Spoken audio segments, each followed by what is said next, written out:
دماغ پر کسی قسم کا چھوٹا یا بڑا اثر ہو، اسے لگے کہ مجھے تکلیف پہنچی، مصیبت پہنچی، تو اسے اس مصیبت میں انا للہ و انا الیہ راجعون پڑھنا چاہیے۔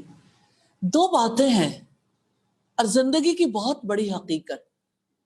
پہلی حقیقت یہ انا للہ، ہم اللہ تعالیٰ کے ہیں، اپنے ہیں ہی کب، اور ہم اس کی طرف لوٹ کر جانے والے۔ تو جو اللہ کا ہے، جس نے اللہ تعالیٰ کی طرف لوٹ کر جانا ہے، اس کو یہ بات جب یاد رہتی ہے تو اس کا دل سکون میں آ جاتا ہے، اور اگر اسے یہ بات بھول جاتی ہے تو دل بے سکون ہو جاتا ہے۔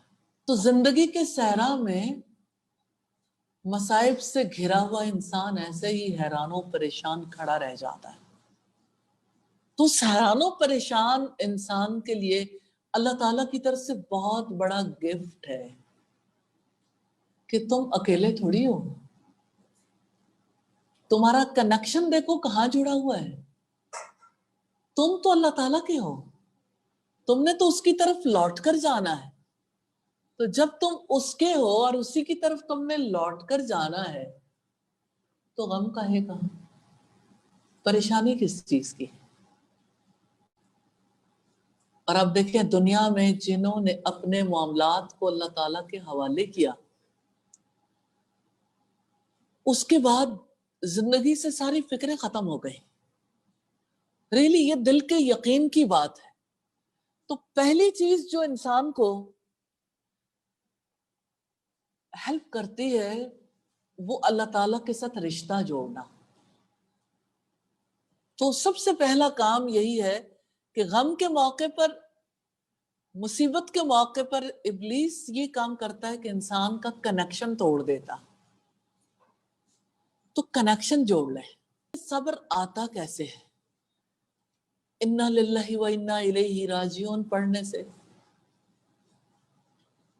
کیونکہ زندگی تو دکھوں اور مصیبتوں سے خالی نہیں ہے۔ انسان کا کوئی کام ایسا نہیں ہے جو بالکل سیدھا سیدھا آسانی کے ساتھ ہو جائے۔ وہ کسی نے کہا گر آسانیاں ہو زندگی دشوار ہو جائے، کیا آسانیوں کے ساتھ تو زندگی مشکل ہو جائے گی۔ اللہ تعالیٰ نے مصائب کا سلسلہ رکھا ہی اس لیے کہ اللہ تعالیٰ انسان کی ہیلپ کرنا چاہتے ہیں۔ اکثر لوگ یہ سوال کرتے ہیں کہ پہلے یہ بتائیے کہ ایسا کیوں ہوتا ہے کہ اللہ تعالیٰ کسی کو آزمائش میں مبتلا کر دیں، کسی کو پریشانی میں مبتلا کر دیں، تو اس پریشانی میں مبتلا کرنے کا سبب کیا ہے؟ دو باتیں ہیں جس کی وجہ سے کسی پر آزمائش آتی ہے، کوئی مصیبت آتی ہے، دونوں میں ہمارے لیے خیر ہے۔ ایک بات یہ ہے کہ انسان پر اللہ تعالیٰ نے جو فرائض عائد کیے ہیں، جیسے نماز ہے، اس بات کو تو آپ سمجھتے ہیں، جیسے انسانوں کے حقوق ادا کرنے ہیں، اللہ تعالیٰ نے حکم دیا ہے والدین کی خدمت کا، اور اسی طرح سے دیگر رشتے ہیں۔ اسی طرح سے انسان پر جتنے بھی فرائض اللہ تعالیٰ نے عائد کیے نا، واجبات، اگر انسان ان میں کوئی کمی کر دے تو اللہ تعالیٰ اسے کسی آزمائش میں مبتلا کرتے ہیں تاکہ اس کو سمجھ آ جائے، وہ اللہ تعالیٰ کی طرف رجوع کر لے، اور اس کی جو کمی ہے نا، یعنی فریضہ ادا نہ کرنے کی وجہ سے، تو صبر کی وجہ سے اللہ تعالیٰ اس کی اس کمی کو پورا کر دے۔ ہاں یہ نہیں ہے کہ اگر کسی نے نماز ادا نہیں کی، صرف صبر کیا ہے، تو صبر کی وجہ سے اسے نمازوں پر چھوٹ مل جائے گی، ایسا نہیں ہے۔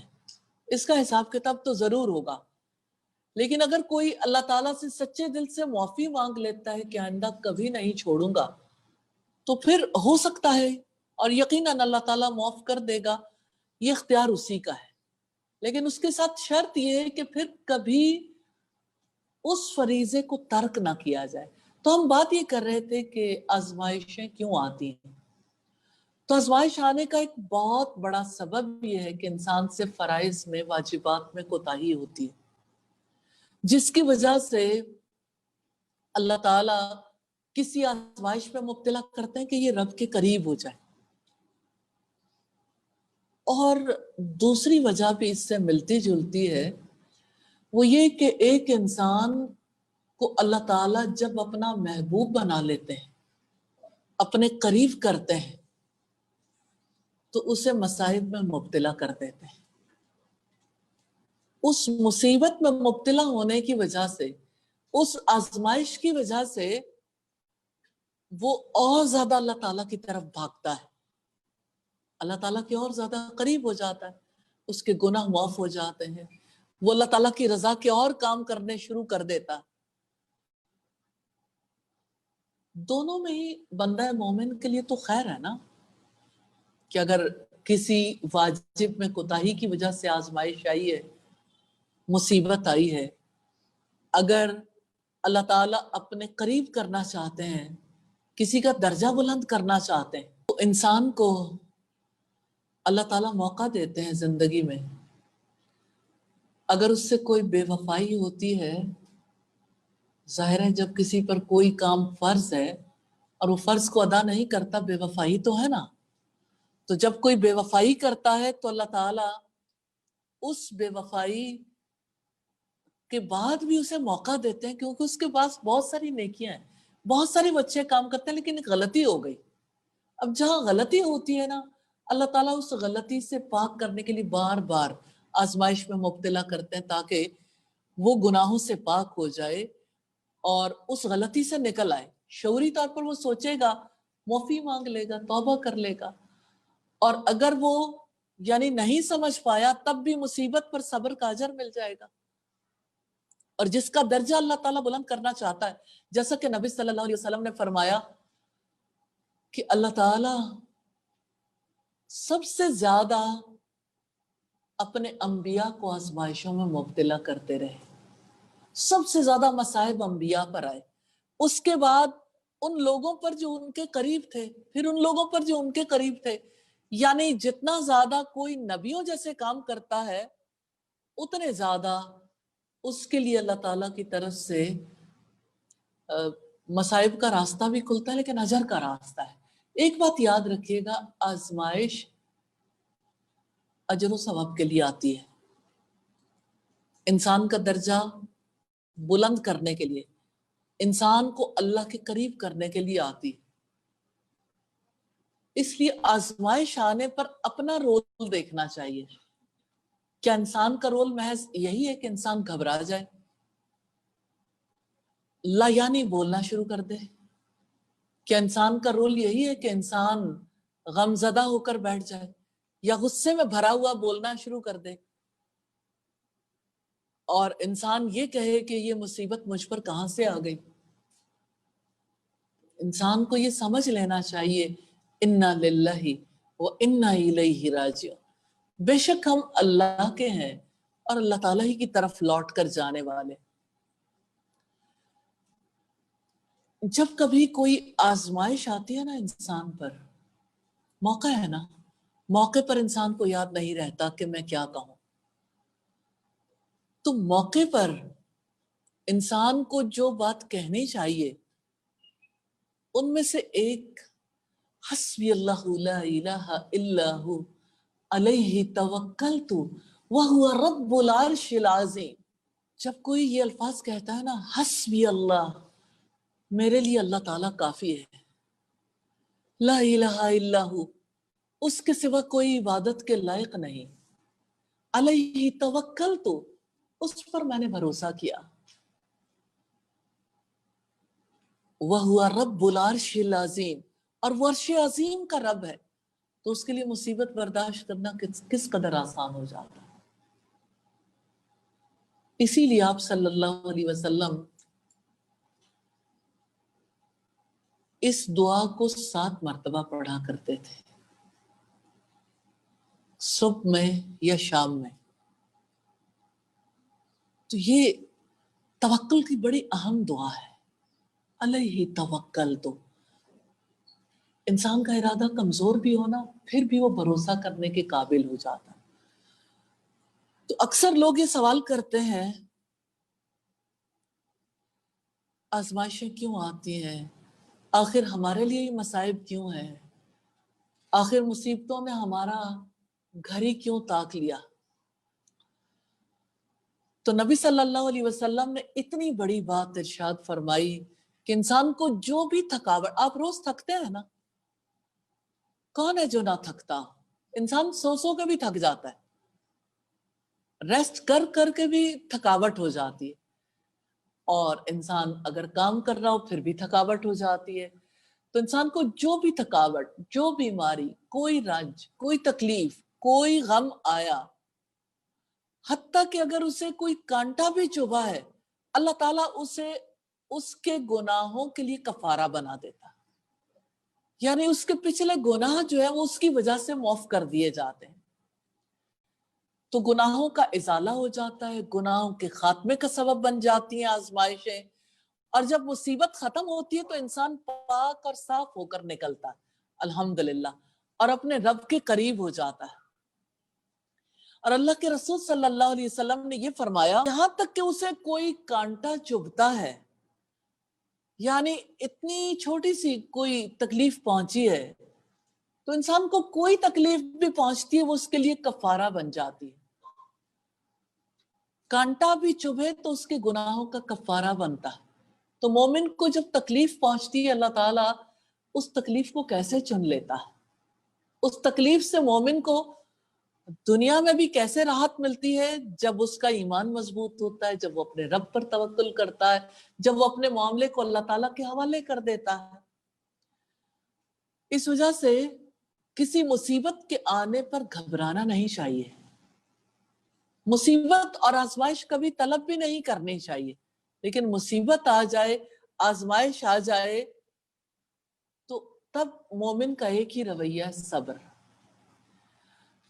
تو جو شخص اللہ تعالیٰ کی تقدیر پر راضی ہو جاتا ہے نا, اللہ تعالیٰ اسے خوش کر دیتا ہے, اسے انعام و اکرام سے بھی نوازے گا, اور دنیا میں اسے جو سکون اور اطمینان ملتا ہے یہ بذات خود کتنا بڑا اجر ہے.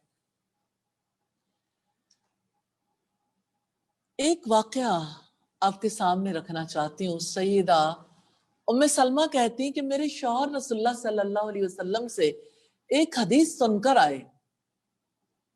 آپ صلی اللہ علیہ وسلم نے اس حدیث میں یہ کہا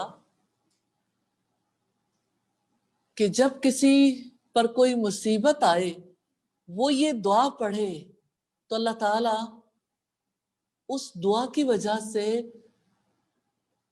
اس سے بہتر بدل عطا کرے گا. ابو سلمہ جس وقت نبی صلی اللہ علیہ وسلم کی مجلس سے آئے تو سیدہ ام سلمہ کو حدیث سنائی, تو انہوں نے رسول اللہ کی بات کو سنا, یقین کیا, دعا بھی یاد کر لی. کہتی ہیں کہ مجھے اتنے عرصے میں دوبارہ کبھی وہ بات اس طرح سے یاد نہیں آئی, لیکن پھر ایسا ہوا کہ ابو سلمہ کا انتقال ہو گیا اور مجھے حدیث یاد آ گئی, میں نے وہی دعا پڑھی. تو میں نے سوچا بھلا ابو سلمہ کا بہترین بدل کیا ہو سکتا ہے, مجھے اللہ تعالیٰ اس سے اچھا بدلہ کیسے دے گا. کہتی پھر مجھے حضرت ابو بکر صدیق نے پرپوز کیا. حضرت ام سلمہ کے 8 بچے تھے اور تھوڑی ذرا یعنی ان کا جسم جو تھا تھوڑا بھاری تھا اور ایج بھی زیادہ تھی, یعنی more than 45.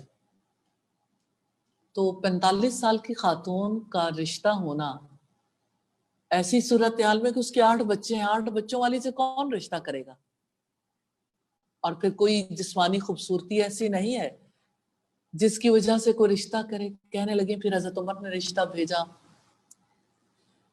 پھر یہ ہوا کہ اللہ کے رسول صلی اللہ علیہ وسلم نے مجھے پرپوز کیا, تو مجھے یقین آ گیا کہ اللہ تعالیٰ واقعی بہترین بدل دیتا. یہ سچی بات ہے. اور دعا یہ ہے, اللہم اجرنی فی مصیبتی واخلف لی خیرا منہا, اللہ مجھے میری مصیبت پر بہترین اجر عطا فرمائیے اور مجھے اس کا بہتر بدل عطا فرمائیے۔ تو یہ یاد رکھنا ہے کہ اللہ تعالی مصیبت کا بہترین بدلہ دے سکتا ہے،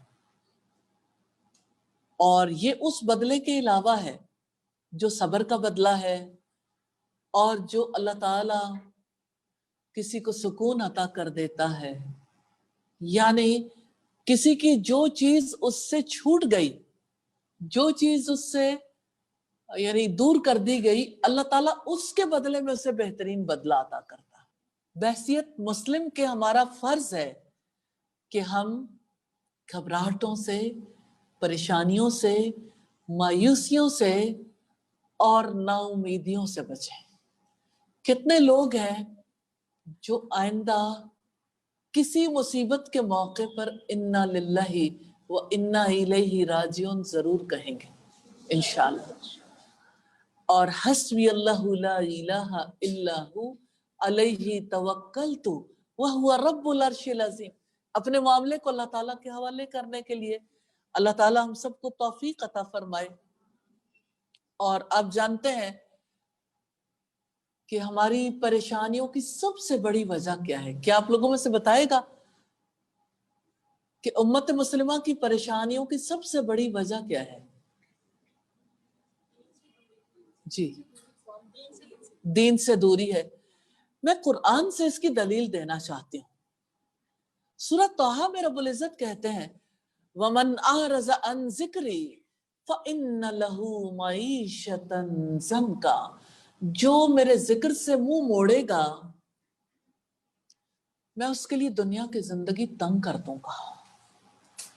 ذکر سے مراد اللہ تعالیٰ کا کلام، اس کا قرآن ہے، جس کے بارے میں اس نے فرمایا اِنَّا نَحْنُ نَزَّلْنَا الذِّكْرَ وَإِنَّا لَهُ لَحَافِظُونَ، بے شک ہم نے ذکر کو نازل کیا اور ہم ہی اس کی حفاظت کرنے والے ہیں۔ تو وہ زمانے میں معزز تھے مسلمہ ہو کر، اور تم خوار ہوئے تارک قرآن ہو کر۔ قرآن کو نہیں چھوڑنا، اس لیے کہ اللہ کے حبیب محمد رسول اللہ صلی اللہ علیہ وسلم نے فرمایا یہ قرآن اللہ کی رسی ہے جس کا ایک سرا اللہ تعالیٰ کے ہاتھ میں ہے اور دوسرا بندے کے ہاتھ میں۔ قرآن ہماری زندگی کی کتاب ہے، اس کتاب میں ہماری زندگی اچھے طریقے سے گزارنے کے طریقے بتائے گئے ہیں۔ اپنی زندگی کے لیے، اس کی بہتری کے لیے اس کتاب کو ضرور سیکھ لیں۔ آپ کی زندگی کے پروگرام میں اگر قرآن سیکھنا شامل نہیں ہے تو اپنے مسلمان ہونے کا جائزہ ضرور لے لیں۔